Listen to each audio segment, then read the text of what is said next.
Nosotros hemos venido hablando, ¿verdad?, acerca de la generación de relevo, por ejemplo, el domingo anterior, lo importante que es que nosotros como padres enseñemos a nuestros hijos la palabra de Dios. Es un asunto crucial, es fundamental. Y hoy vamos a ver algunos principios familiares y me voy a enfocar más que nada en el rol del padre. Lo que un padre tiene que hacer, más que una madre, me voy a enfocar hoy en el padre, ¿ya?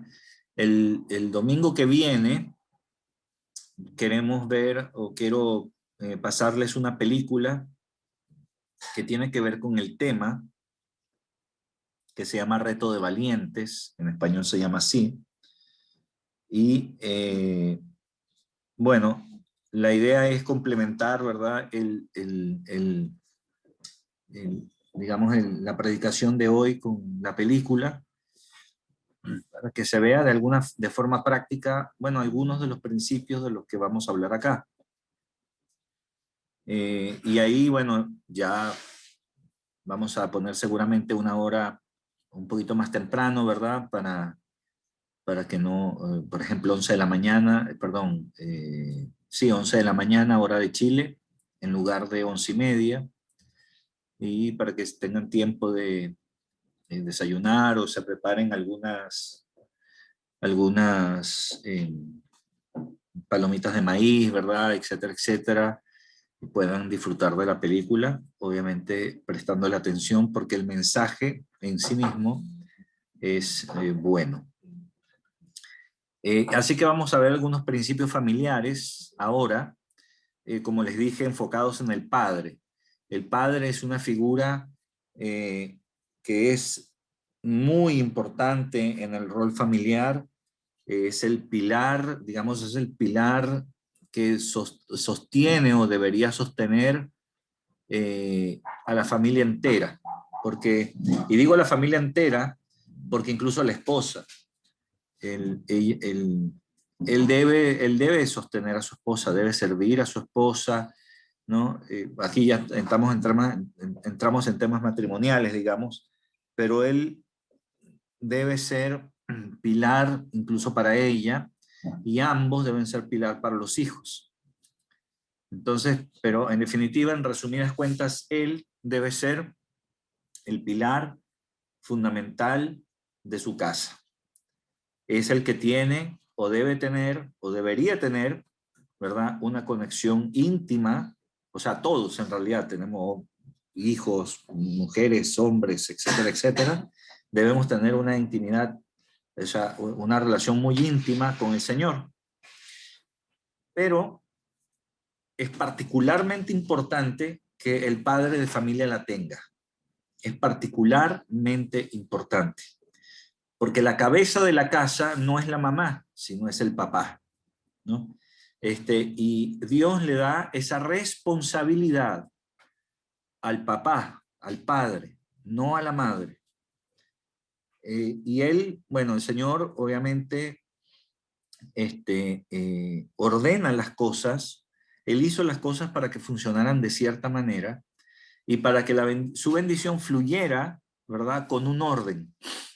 Y él puso efectivamente al hombre como cabeza de su casa, no para que la mandonee, no para que él sea el rey, ¿verdad?, el jefazo, y le cambien los zapatos, le pongan las pantuflas y le corten las uñas de los dedos del pie. No, no está para eso, sino al contrario, está para servir.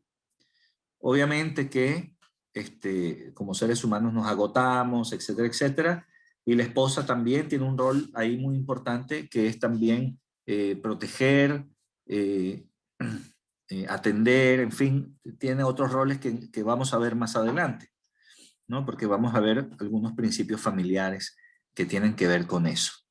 Pero en este momento vamos a comenzar por el padre, como les dije, es pilar fundamental. Esto es totalmente antipopular.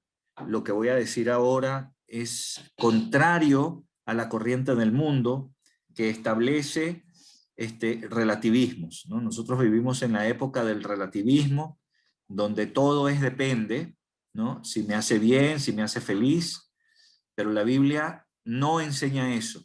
La Biblia nos lleva más bien a establecer principios firmes, no negociables, y a través de ellos movernos y vivir de acuerdo a estos principios. Cuando nosotros mezclamos los principios bíblicos con la corriente del mundo, entonces ahí es cuando Jesús nos llama a capítulo y nos dice, ¿tú estás conmigo o estás contra mí? Porque no se puede servir a dos señores, porque el que sirve a dos señores aborrece a uno y ama al otro. El que no está conmigo está contra mí, y el que no recoge conmigo desparrama. Entonces para Jesús es blanco y negro, no hay medias tintas, ya, sino que o estamos o no estamos, es binario. El Señor en este caso es binario, o estás o no estás. Cuando hay mezcla, el Señor lo toma como que no estás. Por eso es que Él quiere 100% de nuestros corazones, de nuestra atención. Entonces estoy dando esto de manera introductoria, ya para que nosotros entendamos que el amor del Señor es firme, en realidad, que no podemos andar jugando y negociando con Él, sino que Él dice, esto es así y es así. No lo vamos a llevar para el otro lado, no lo vamos a tergiversar, no vamos a caminar tampoco por el borde del camino, porque en sí el camino ya es estrecho. Caminar por el borde es caminar por la cuerda floja. En cualquier momento vas a perder el equilibrio y te vas a caer. Entonces, es importante que nosotros entendamos que hay principios no negociables bajo los cuales nosotros vivimos, nos movemos, hablamos, hacemos, etcétera, etcétera, etcétera. Así que, sin más preámbulo, vamos a ver algunos de estos principios. Por ejemplo, en Efesios 6, versículos del 1 al 4, ¿no? Donde nos vamos a centrar en el versículo 4. Ya hablamos de esto un poquito la semana pasada, pero dice, hijos, obedeced en el Señor a vuestros padres, porque esto es justo. Es interesante que el Señor nos diga en su palabra a todos que debemos obedecer en el Señor. A las esposas les dice igual, esposas, sométanse a sus esposos en el Señor. A los hijos les dice igual, obedezcan a vuestros padres en el Señor. Aquí, ¿qué significa en el Señor? Significa que es en todo lo que tiene que ver con la palabra de Dios. Si yo soy un niño o un muchacho y mi papá me dice, mira, dile a fulano de tal que no estoy, ¿verdad? O contesta este teléfono y dile que se me olvidó el teléfono y que yo lo voy a llamar después, estando yo ahí, o sea, diciéndole que mienta y que me proteja, ¿verdad? Estoy torciendo los principios bíblicos y mi hijo o yo como hijo no tengo por qué hacer caso de esa orden de mi papá o de mi mamá. No tengo por qué hacer caso. Aunque mi papá y mi mamá después me digan lo que me digan y me hagan lo que me hagan, yo debo permanecer firme a la palabra del Señor. Entonces, por eso es que siempre está ahí en el Señor. Esa frase es importante y las esposas igualmente. Se someten a sus esposos como al Señor. Es decir, siempre en lo que sea en conformidad con la palabra de Dios. Nunca en lo que esté fuera de la palabra de Dios. Entonces esto es algo que es importante. Después le sigue diciendo a los hijos, honra a tu padre y a tu madre, que es el primer mandamiento con promesa. Ah, por cierto, en el versículo 1, cuando dice padres, cuando está la palabra padres en el versículo 1, se refiere a padres en general, a papá y mamá. ¿Ya? El griego ahí, guné, es básicamente para padres. Y después lo separa, ¿no? Honra a tu padre y a tu madre. Están las palabras griegas específicas para padre y madre, que es el primer mandamiento con promesa.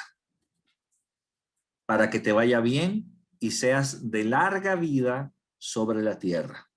¿Ya? Este es un mandamiento, el honrar a papá y a mamá, es un mandamiento que tiene la promesa de que te va bien y para que tu vida sea larga. Eso no significa que es así en el 100% de los casos, ¿ya? Porque el Señor, por encima de esto, puede tener propósitos diferentes para cada uno. Pero en lo general, el gran grueso de las personas que honran a padre y a madre tienen vidas prósperas y largas. Y esto, para que lo sepan, incluye, escuchen bien, incluye a los suegros, porque los suegros son tus padres políticos. Yo he visto a personas, por ejemplo, que han detestado a sus suegros, odiado así, pero con las vísceras, y les va mal, mal. Y es como que estuvieran presos, ¿verdad? En una cárcel que ellos no entienden. Y es porque han violado un principio bíblico. Porque tus suegros son tus padres políticos, aunque no sean tus padres de sangre, ¿sí? Biológicos, pero desde el momento que tú te casas, como tú te haces uno con tu esposa, sus padres pasan a ser tus padres, políticamente hablando, y los debes tratar y honrar como tal. Entonces, esto es importante. Yo también he visto lo contrario, gente que se lleva muy bien con sus suegros, ¿verdad? Que tienen una vida de honra hacia sus suegros también, y son personas que son prósperas en todos los sentidos. Entonces esto es importante. Pero cuando tú no honras a tu padre y a tu madre, incluso tu padre y tu madre biológico, por peor que haya, por más malo que haya sido, por borracho que sea, por conflictivo que sea, por lo que sea, tú estás violando directamente un mandamiento de Dios y no puedes esperar que te vaya bien. Entonces, esto es una promesa de Dios mismo, ¿no? En su palabra. El versículo 4, que es el versículo que nos compete, dice, y vosotros padres. Aquí la palabra páteres en el griego, páteres, que se traduce como padres, el varón, no está hablando de la madre, ¿ya? Porque la palabra, en el versículo 1, gunés, por ejemplo, significa padres en general, como papá y mamá, pero padre se dice pater y madre se dice meter. No, no es mater, ¿no? Algunos dicen mater, pero no es mater, es meter en realidad. Y aquí pateres, en el plural, en el versículo 4, se refiere exclusivamente a los hombres que son padres, no a las mujeres. Y obviamente que esto también aplica también a las mujeres, pero la orden directa, caballeros, padres de familia, ustedes y yo, es para nosotros. Y dice, no provoquen a ira a vuestros hijos, sino críenlos en disciplina y amonestación del Señor. Y aquí nosotros muchas veces fallamos, porque muchas veces nosotros podemos provocar a ira a nuestros hijos, ¿no? Porque nosotros mismos estamos airados, porque nosotros estamos frustrados, y entonces queremos de alguna manera hacer ver a nuestros hijos nuestra molestia y que ellos puedan sentir, digamos, la disciplina, el castigo, digamos, de alguna manera, y podemos provocarlos a ira. Es decir, que el castigo puede ser, por ejemplo, exagerado, las cosas que digamos pueden ser hirientes, humillantes, ¿no? De varios tipos, etcétera, etcétera. Dice aquí que por el contrario, en lugar de hacer eso, debemos criarlos en disciplina, porque sí debe haber disciplina, queridos, y eso implica muchas cosas. Eso implica estar pendiente de sus amistades, de sus costumbres, lo que hacen en sus teléfonos celulares. Sus teléfonos celulares deben ser revisados, deben ser confiscados, requisados, dónde se han metido, ver los historiales. Hoy en día borran los historiales y ese tipo de cosas, pero hay maneras, siempre hay maneras de ver qué estuvieron haciendo, dónde se estuvieron metiendo. Hay formas de hacerlo. No crean que los muchachos se las saben todas tecnológicamente. Hay mucho más que eso. Hay controles, hay horarios para llegar a casa, juntas con las que tú puedes decir no y ya, ¿no? O sea, es parte de la disciplina. El hecho de darles también tareas domésticas, tú lavas los platos, tú tiendes tu cama, etcétera, etcétera, ¿verdad? Es lo que tú tienes que hacer. Ahora a ti te toca cocinar, a ti tú tienes que hacer esto, y mientras más grandes son, más ¿cómo se llama? Deberes ellos deben, por supuesto, ir asumiendo, porque es parte de la disciplina de la vida, ¿no? No sea que salgan discapacitados, digamos, en algún área de sus vidas, porque siempre van a necesitar algo. Por ejemplo, a mí en mi casa nunca me enseñaron a cocinar, pero gracias a Dios en el colegio sí.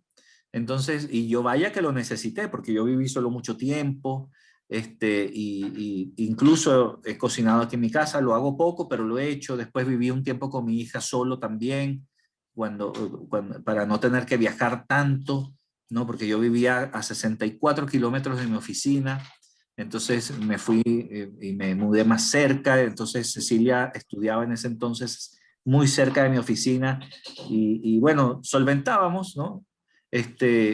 Cocinábamos, hacíamos, digamos, las cosas que hay que hacer en la vida. Aprender lo básico, lo cotidiano, es importante, es parte de la disciplina. Papá, pero es que si tengo que estudiar, bueno, también, también tienes que estudiar. No es que no lo vas a hacer, no es que un tiempo sustituya al otro. Esto es la acumulación de las cosas que la tienes que hacer en el mismo tiempo disponible para todos los seres humanos.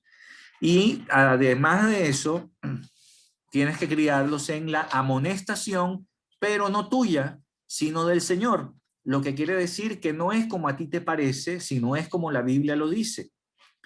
Y para saber cómo amonestar a los hijos en el Señor, tenemos que entregarnos a Cristo, leer su palabra, asimilarla y ponerla en práctica. Esto es un proceso. Al principio es complicado, al principio uno no sabe nada, pero poco a poco después uno va avanzando y caminando. Errores tenemos todos, padres perfectos no hay, no existen. Todos tenemos errores, todos criamos a los hijos con errores, pero esto no es para echarse a llorar ni para cortarse las venas, porque el Señor sabe todas estas cosas, y benditos los errores que hacen que después estos hijos tengan que doblar rodillas también delante del Señor, pidiendo, implorando misericordia y humillándose en su presencia. Eso no quiere decir ahora que vas a dar rienda suelta a tus errores para que tus hijos tengan más argumentos por los cuales pedir. No, pero te estoy diciendo esto para que te quedes tranquilo y tranquila, a las madres, de que el Señor, que ama a nuestros hijos más que tú y más que yo, que nos ama a nosotros más que nuestros padres nos han amado y nos aman, el Señor es el que tiene el control de todo. Entonces, nosotros podemos descansar en el Señor a pesar de nosotros. Y esto es un principio importante. No provocar a ira a nuestros hijos y criarlos en la disciplina y amonestación del Señor. Yo necesito para eso leer la Biblia, necesito acercarme a Dios a través de Jesucristo, aceptar a Jesucristo como mi Señor, y entonces esto va a ir produciéndose poco a poco en nuestras vidas. Después tenemos en Proverbios 22:15, dice: la necedad está ligada en el corazón del muchacho, mas la vara de la corrección la alejará de él.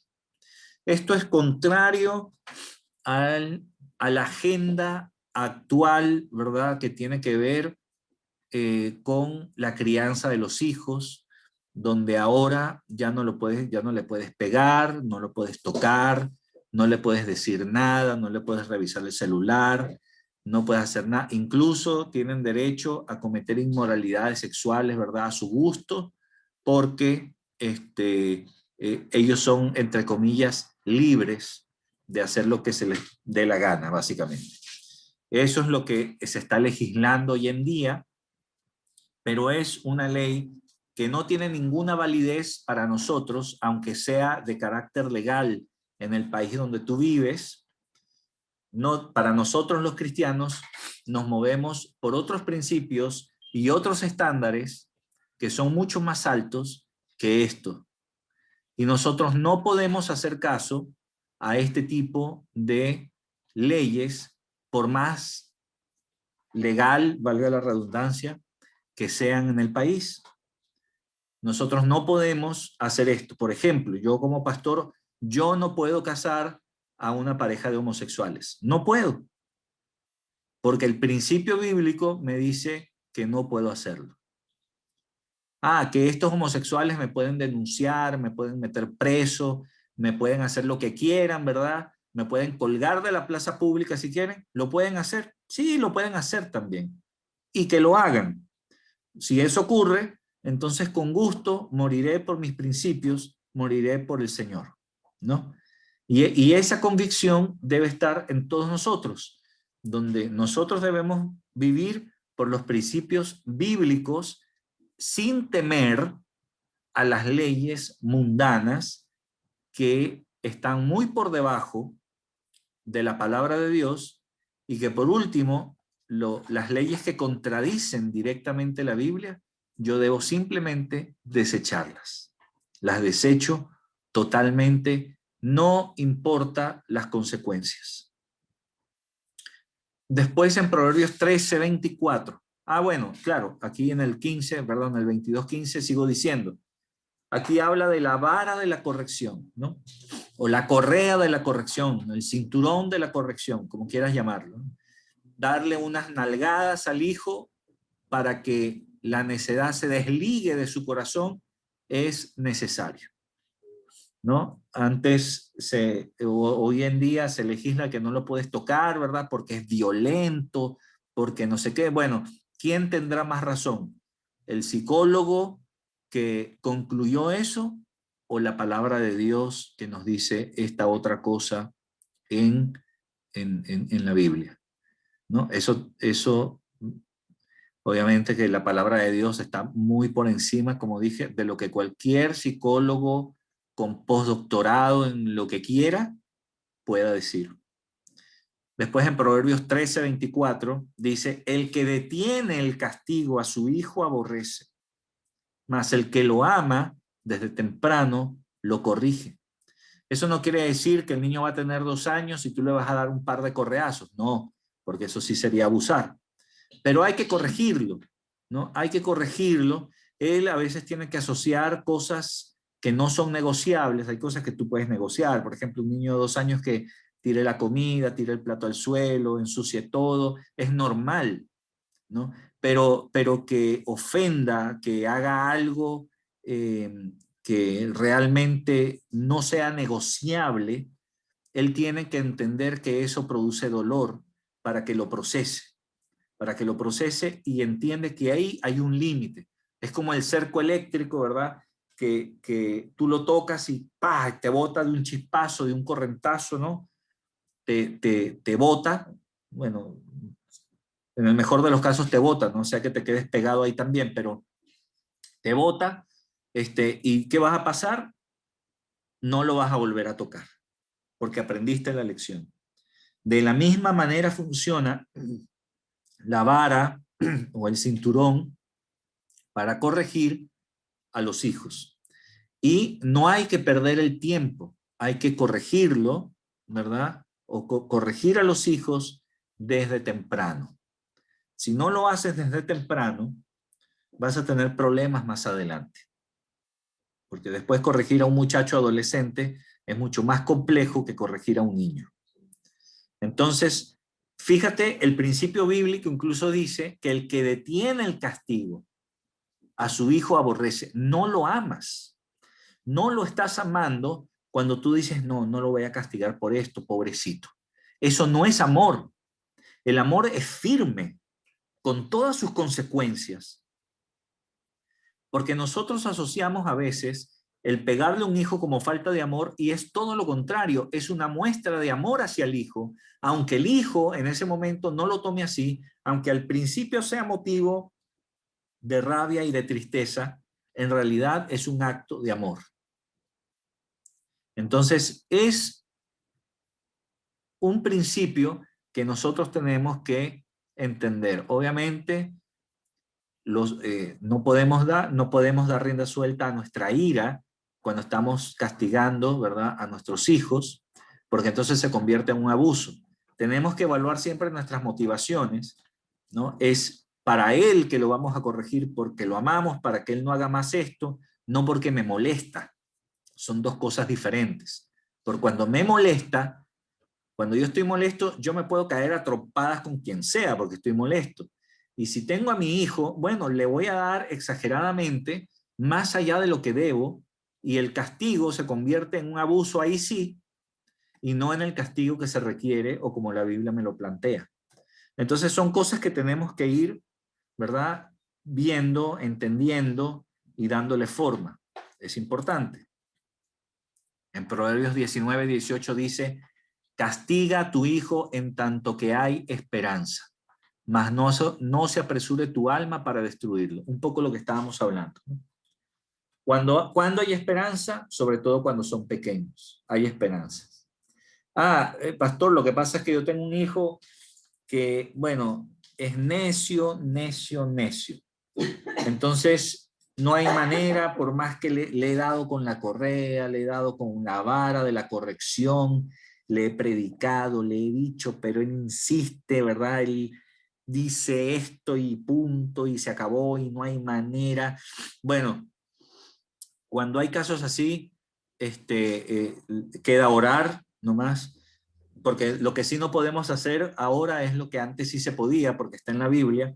Antes sacaban al muchacho, a los ancianos de Israel, lo llevaban y le decían, señores, este es nuestro hijo necio, ¿verdad?, que por más que lo castigamos no obedece y continúa en su necedad. Entonces, ¿qué hacían los ancianos? Los ancianos lo juzgaban, lo sacaban de la ciudad y lo lapidaban hasta morir. Y así, decía el Señor, erradicarás el mal de Israel. Hoy en día no podemos matar a nuestros hijos, ¿ya? Por la necedad o etcétera, etcétera. Pero sí podemos orar, sí podemos decirle al pastor para que ore, sí podemos poner en oración en la iglesia, ¿verdad? Y aplicar los principios bíblicos incluso con ese muchacho. Si ese muchacho es cristiano, entonces va a tener que escuchar y va a tener que arrepentirse y va a tener que encaminarse. Si el muchacho no es cristiano, bueno, se le expondrá, ¿verdad?, públicamente, y se le tomará como un impío, ¿no? Y se orará por él, por salvación, etcétera, etcétera, pero estaremos orando, orando, orando y orando para que él acepte a Cristo, porque si no reconoce, entonces no es cristiano, ¿no? Básicamente, en términos generales estoy hablando. En el Proverbios 23:3 se dice: no rehuses corregir al muchacho, porque si lo castigas con vara no morirá, ¿no? No se van a traumar tampoco, como dice acá, ¿no? Que tú le levantas la mano a un niño y lo traumas, ¿no? Entonces hemos creado a toda esta generación de cristal, que el nombre me parece muy adecuado, donde son tan frágiles hoy los muchachos que se ofenden de nada, no hay resistencia, no tienen ningún tipo de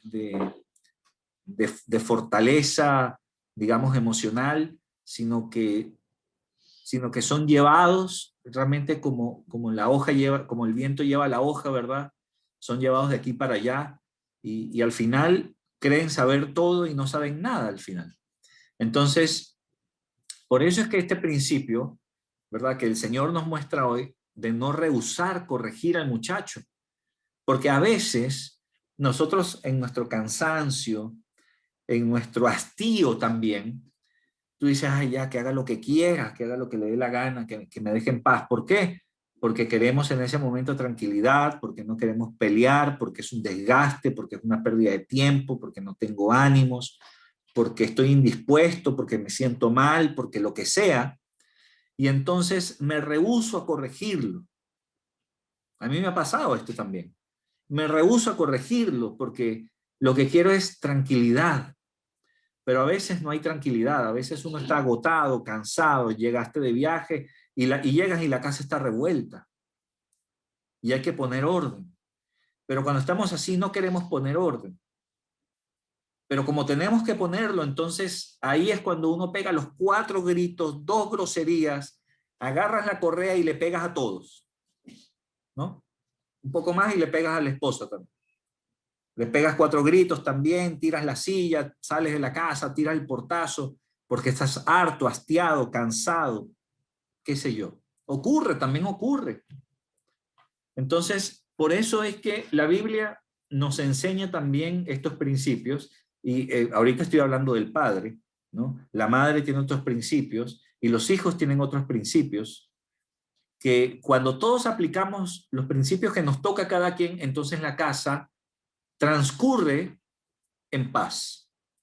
Podrá haber conflictos puntuales, podrá haber discusiones puntuales, pero definitivamente la casa se maneja mucho más tranquila, en paz, que cuando ninguno conoce los principios y cada uno cree tener razón y cada uno tira para su lado. Entonces hay una batalla campal permanente. Entonces nosotros tenemos que entender cómo funcionan estos principios para el Señor. Y es importante que los pongamos en práctica, ¿no? Entonces, estamos viendo cómo el padre, estoy hablando del padre, no estoy hablando del esposo, ojo, por eso es que aquí vamos a ver versículos que tienen que ver hacia los hijos, de los padres hacia los hijos, básicamente, ¿no? Por ahí vamos a hablar de algunos temitas que rozan esto, pero es básicamente así. Después, ¿qué tenemos acá entonces en estos 4 versículos que hemos leído hasta ahora? Tenemos disciplina, corrección, amonestación y castigo. Estas son cuatro componentes que parecen ser lo mismo, pero no es lo mismo, ¿no? La disciplina es una cosa, la corrección es otra, la amonestación es otra y el castigo es otro. Son cosas que se complementan.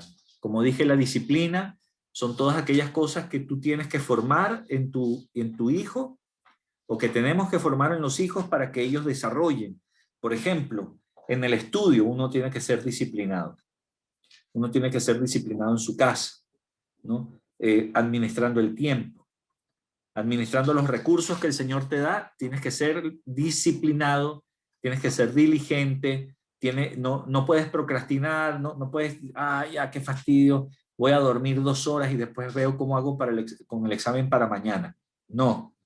O tenía que hacer una tarea, ¿verdad? Tenía que hacer una maqueta que me toma 10 horas, pero me quedan 2 para entregarla. No puedes hacer eso porque es falta de disciplina. Después tiene que haber corrección. Cuando las cosas no salen bien, cuando tú haces las cosas mal, tiene que haber una corrección. Asimismo con los hijos, ¿no? El Señor nos manda a corregirnos y para eso tenemos a la comunidad de la propia iglesia, donde cuando nosotros pecamos, tenemos a los hermanos, ¿verdad? Que nos dicen, oye, mira, eso que hiciste es un pecado, la Biblia dice esto otro, entonces vamos a orar por ti. No se trata de escandalizarse, no se trata de condenar al hermano, para nada. La Biblia no dice nada de eso. Al contrario, dice que yo evalúe primero a ver cómo estoy yo, ¿verdad? Antes de sacar la astilla que tiene en el ojo mi hermano, saque la viga que tengo en mi propio ojo, que considera a mi hermano como superior a mí mismo. O sea, hay principios bíblicos que yo también tengo que poner en práctica para poder corregir. No es tomar autoridad sobre una persona, ponerte los brazos en la cintura o en la cadera y decir, te lo dije, y esto es así, y esto es así, porque esa no es la actitud bíblica. Pero sí tiene que haber una corrección definitivamente, donde estamos pendientes los unos de los otros, y aplicándolo a los padres debemos que estar pendientes de nuestros hijos para poder corregirlos a tiempo. La corrección no implica castigo, pero pudiera ser una consecuencia de lo que hicieron. Después viene la amonestación. La amonestación es otra cosa. Amonestar implica dar la advertencia y decir en qué estuvo mal, ¿no? Está amonestado, está advertido de que esto no puede hacerlo otra vez de esta manera. Y después está el castigo en sí mismo, con la vara de la corrección o con el cinturón, ¿verdad? Que son cosas que se pueden usar para infligir un poco de dolor y de esa manera asocien, ¿verdad? El dolor con el límite hasta dónde pueden llegar y que no pueden hacer lo que hicieron una vez más, ¿no? Sino que llega hasta ahí. Eso también es importante.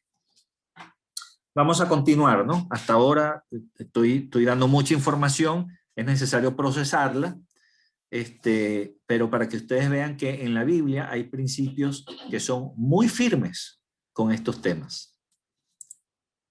En Proverbios 6:20, por ejemplo, dice: hijo mío, obedece el mandamiento de tu padre y no abandones la enseñanza de tu madre. Entonces, el hijo está sometido a papá y a mamá. Papá le da una orden: obedece al mandamiento de tu padre, ¿no? Papá, por ejemplo, se va a trabajar y dice: quiero que te portes bien, quiero que hagas tu cama, quiero que obedezcas a tu mamá en lo que te diga, quiero que estudies también 2 horas el día de hoy. Bueno, ese hijo no puede decir, pero ¿cómo? Pero tantas cosas, pero ¿por qué? Pero 2 horas es mucho, yo quiero estudiar 15 minutos y más bien jugar 2 horas, y me da lata tener que obedecer a mamá en todo, etcétera, etcétera, ¿no? Y quiero estar con el celular el resto de las 20 horas del día. Ya, entonces, no es así. El hijo debe obedecer el mandamiento de su padre. Y además debe acatar la enseñanza de su madre. La madre normalmente está enseñándole, ¿verdad?, al hijo. Por ejemplo, enseña muchas cosas, ¿no? Pues le enseña, por ejemplo, a lavar los platos, le enseña a tender la cama, le enseña a ser ordenado, le enseña en el día a día. Normalmente la madre pasa más tiempo con el hijo, normalmente, o por lo menos debería ser así. Hoy en día las mujeres trabajan, por ejemplo, y están desligadas de sus casas también. Entonces los hijos se crían solos. Y cuando los hijos se crían solos es lo peor que le puede pasar a un muchacho. Estar solo. Porque cuando está solo, hace lo que quiere. Y cuando hace lo que quiere, normalmente se desvía de los principios bíblicos. Por eso es que es importante, cuando hay un matrimonio establecido, ¿verdad?, que se pongan de acuerdo y se dividan las responsabilidades en casa. Papá obviamente tiene que estar pendiente de todo lo que hemos hablado acá, y mamá tiene que estar también pendiente de los hijos. Cuando tú vas a Proverbios 31, que no lo tengo citado ahora, pero en Proverbios 31 está el relato de cómo es una mujer virtuosa. Y la mujer virtuosa está pendiente de su casa, está pendiente de su familia, no está pendiente de la oficina. La mujer virtuosa, la descripción de la mujer virtuosa no la hace excelente gerente o trabajadora o jefe, sino la hace excelente madre, esposa, hija de Dios. Eso es lo que al Señor le agrada. Ah, pastor, ¿eso quiere decir que las mujeres no pueden salir a trabajar? No, sí pueden trabajar. Sí, sí pueden. Yo no estoy diciendo que no puedan. De hecho, la mujer virtuosa también trabaja. Cuando tú lees Proverbios 31, tú ves que ella también trabaja. Pero que el trabajo no sea un distractor o absorbente a tal punto de que tú no puedas estar pendiente de tus hijos y de tu casa. Entonces, hay maneras de hacerlo, ¿no? Hay maneras de hacerlo. Hay trabajos de medio tiempo, hay trabajos con horarios flexibles, hay formas de trabajar desde la casa, etcétera, etcétera, etcétera. Entonces, podemos entrar en detalle en otro momento. Ahorita no voy a hablar más de esto, Pero estos son los principios bíblicos. El papá, pero pastor, pero el papá también debe enseñar. Pero por supuesto, el papá también debe enseñar. Y la primera responsabilidad del papá es enseñar la palabra de Dios. Y esa es responsabilidad del padre y no de la madre. Que la madre tiene que hacerlo también. Sí, también debe hacerlo, pero la responsabilidad central es del papá. Entonces, es más, papá incluso debe purificar, dice la Biblia, a la esposa a través de la palabra de Dios. Quiere decir que a ella incluso le tiene que hablar basado en la palabra de Dios. O sea, a ese nivel llega, ¿no? Pero ahorita eso no lo vamos a tocar ahorita. Pero papá también enseña, por supuesto que enseña a manejar, enseña a poner un clavo, enseña a cortar una cosa, también puede enseñar a lavar los platos, también puede enseñar a tender la cama, también puede enseñar a cambiar los pañales, también puede enseñar a planchar, también puede enseñar esas cosas, ¿no? Pero esos son complementos en este caso, mamá y papá.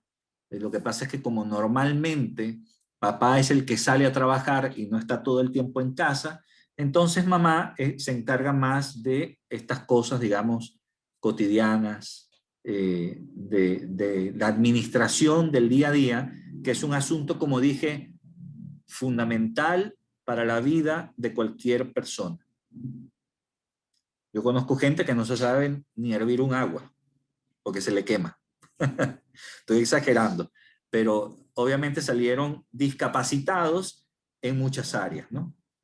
Van al matrimonio, digamos, con disfuncionalidades, donde no son capaces de freír un huevo, por ejemplo, hacerse un pan con mantequilla, porque no saben cómo, ¿no? Llegan a esos extremos algunas personas. En Proverbios 22:6, por ejemplo, también lo tocamos la semana pasada, dice: instruye al niño en su camino y aún en su vejez no lo abandonará.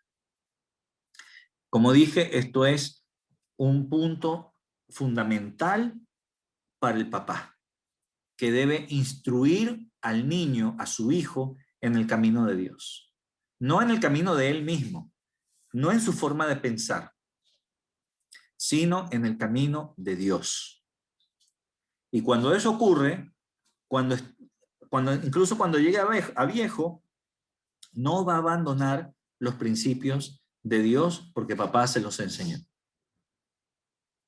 Es importante que papá sea quien enseñe, o por lo menos uno de los que enseña, porque mamá también está enseñando, o debería también enseñar, los principios bíblicos a los hijos.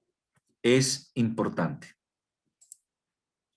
Entonces aquí hay instrucción.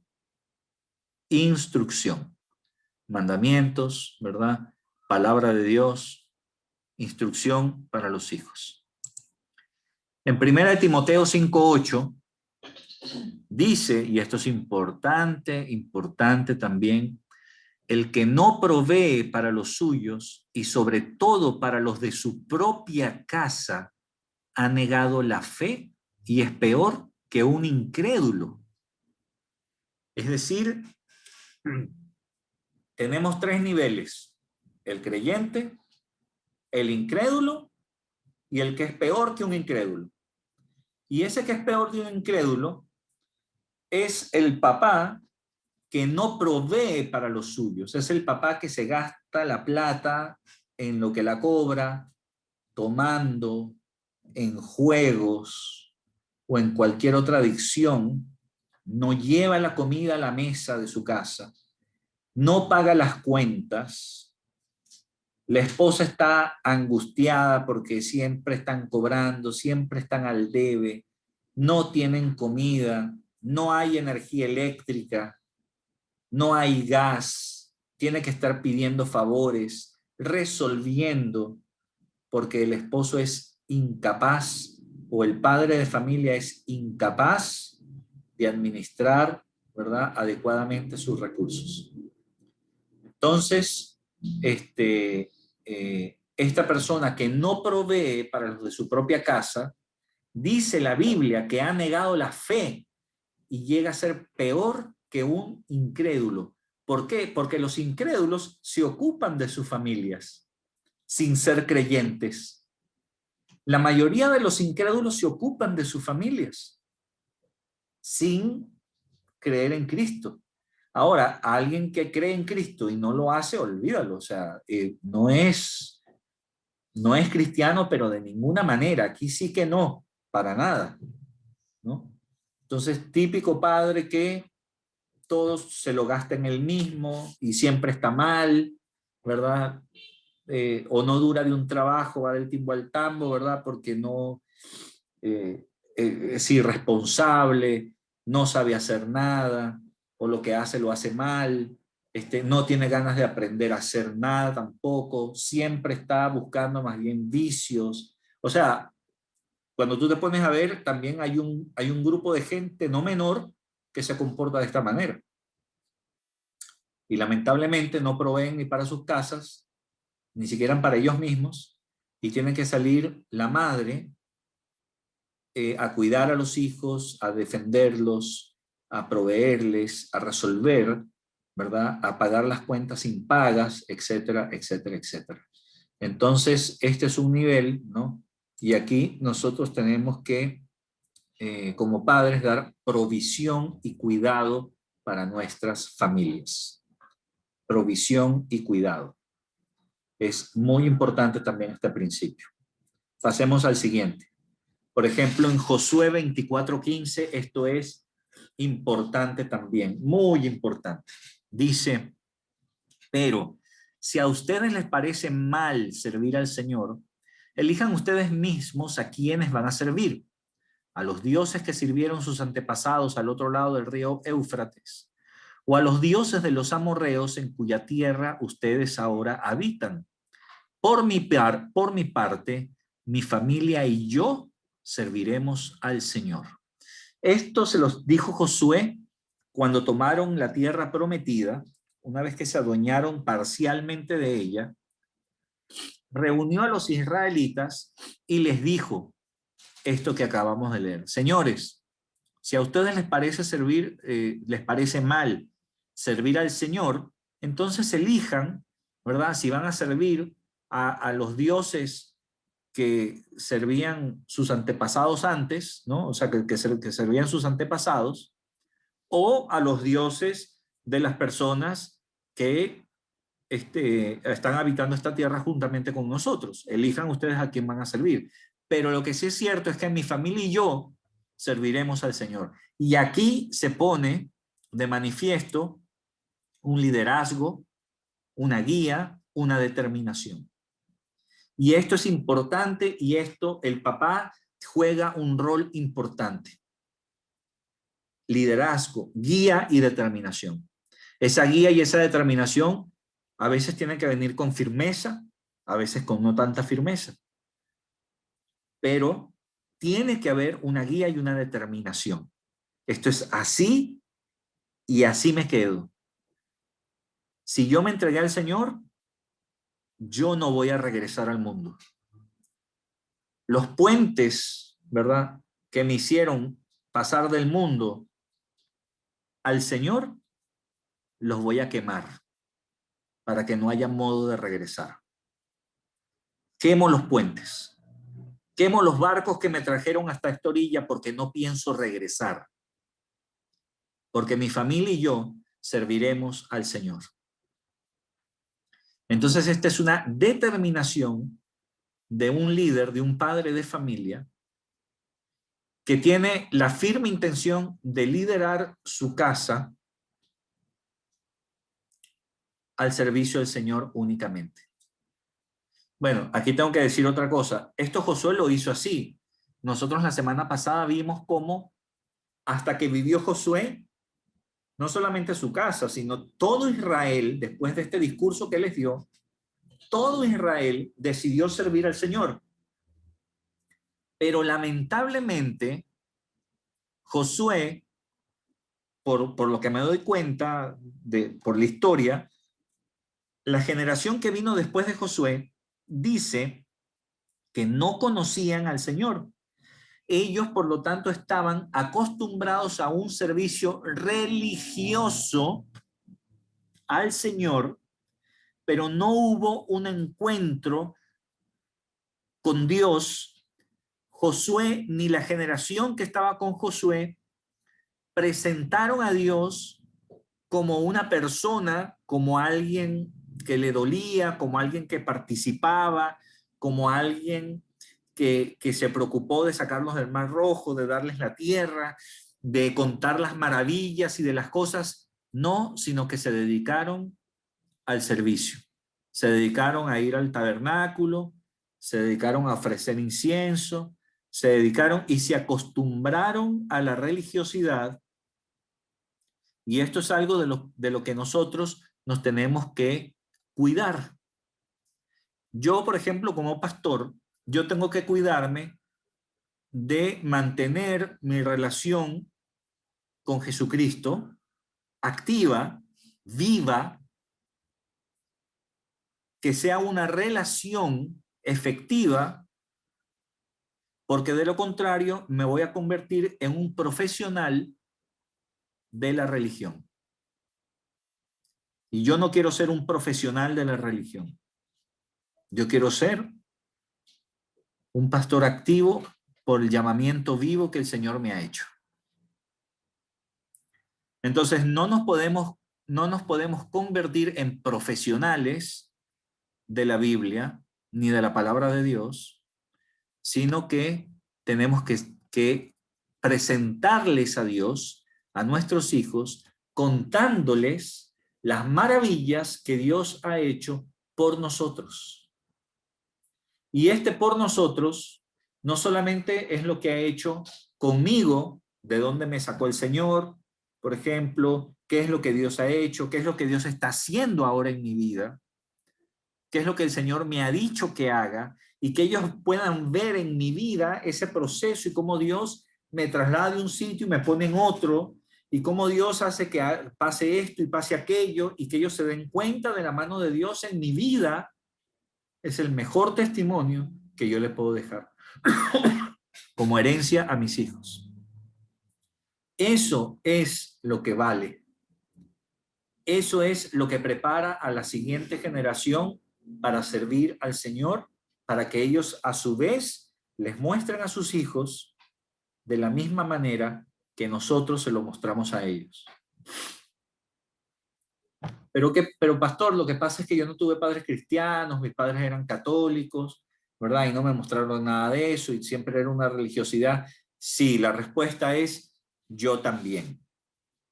Pero Dios me está mostrando otra cosa. Ahora Dios me está diciendo que exponga mi vida, por ejemplo, delante de mis hijos para que ellos puedan ver y ser testigos en primera fila de cómo Dios trata conmigo.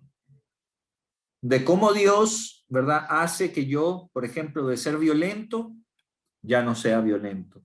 De ser avaro, ya no soy avaro. De ser idólatra, a ya no ser idólatra. De ser adicto, a ya no ser adicto. Y toda esa transformación, que no dura una semana, dura años muchas veces, ellos puedan, ¿verdad?, después sentarnos y decir, hijo, ¿tú te acuerdas cuando yo hacía esto y aquello?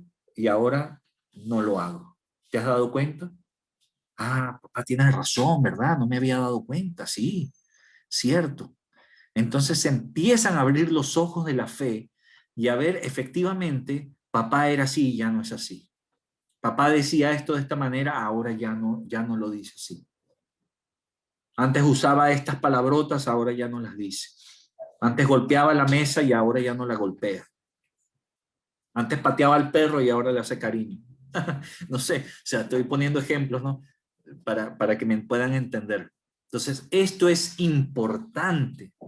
Mi familia y yo serviremos al Señor, pero no solamente lo serviremos, vamos a levantar a una generación de relevo que son tus hijos y los míos, para que nos podamos ver en el cielo todos, porque yo amo a mis hijos y también quiero verlos en el cielo. Me preocupo por ellos.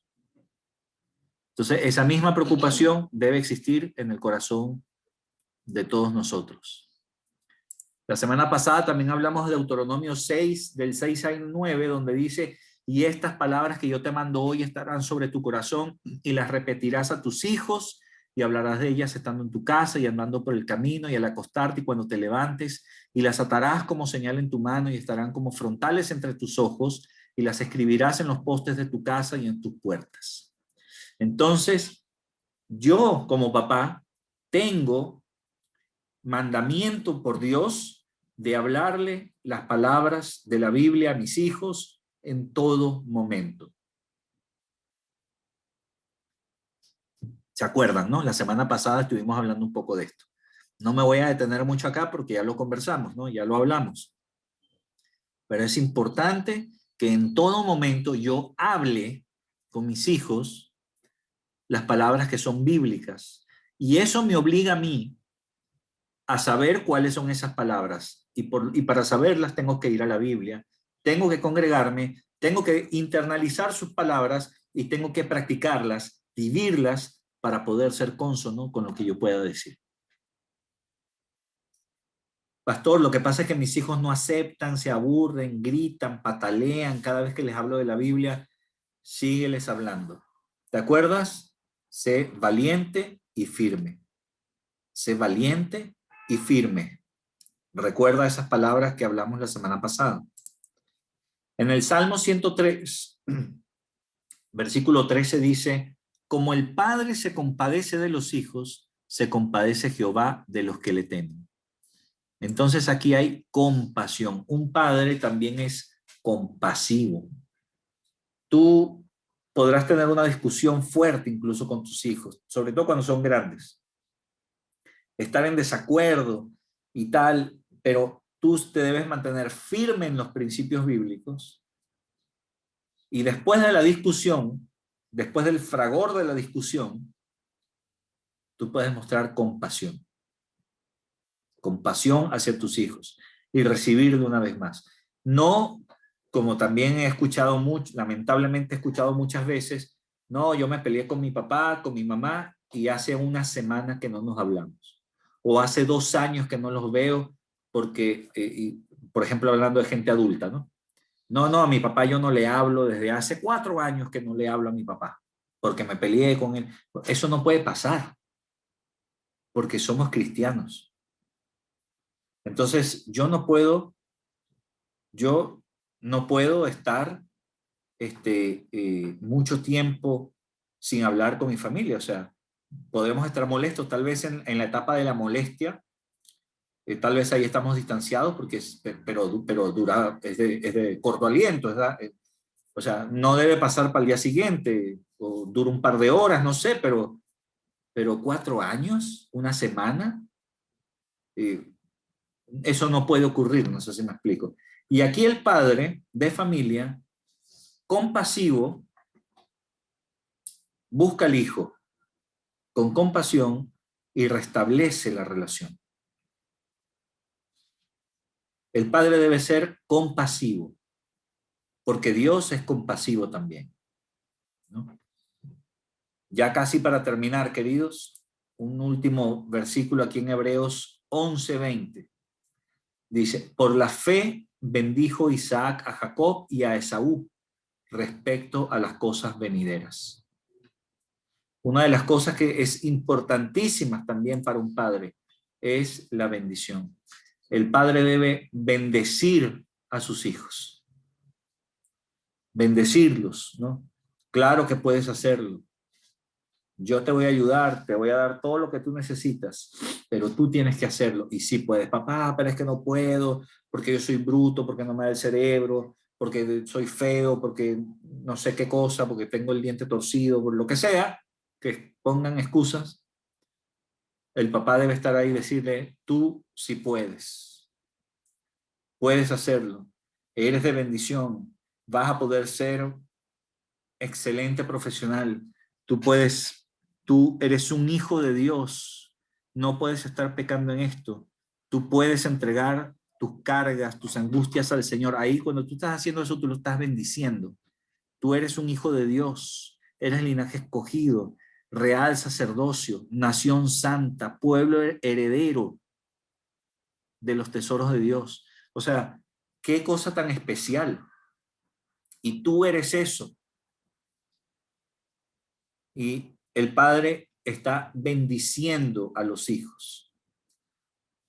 Y la bendición paterna es importante para el autoestima y el enfoque, la seguridad que los hijos puedan tener.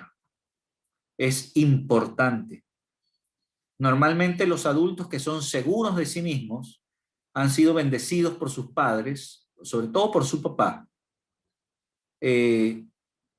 Han sido bendecidos por ellos, que les han dado plataforma para tomar decisiones, les han dado plataforma base para,